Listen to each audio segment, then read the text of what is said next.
ಯಮರಾಜನಂತೆ ಕಾದು ಕುಳಿತಿರೋ ರಸ್ತೆ ಗುಂಡಿಗಳು.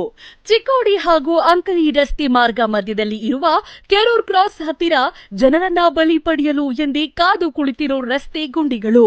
ಸುಮಾರು 3 ರಿಂದ 4 ಕಿಲೋಮೀಟರ್ ರಸ್ತೆ ಹಾಳಾಗಿದ್ದು, ಸ್ಥಳೀಯ ಶಾಸಕರು ಆಗಲಿ, ಲೋಕಸಭಾ ಸದಸ್ಯರು ಮತ್ತು ಸಂಬಂಧಪಟ್ಟ ಅಧಿಕಾರಿಗಳಾಗಲಿ ಯಾರೂ ಕೂಡ ಇತ್ತ ಕಡೆ ಗಮನ ಹರಿಸದೇ ಇರೋದು ಸ್ಥಳೀಯರ ಕೆಂಗಣ್ಣಿಗೆ ಗುರಿಯಾಗಿದೆ.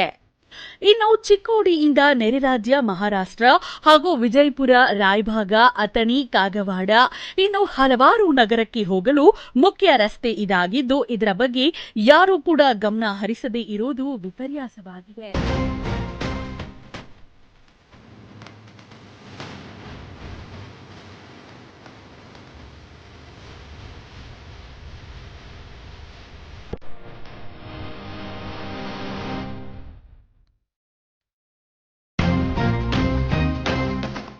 ವರದಿ ಆಲೋಕ್ ಚೌಗಲ, ಓಂ ನ್ಯೂಸ್ ಕನ್ನಡ, ಚಿಕ್ಕೋಡಿ.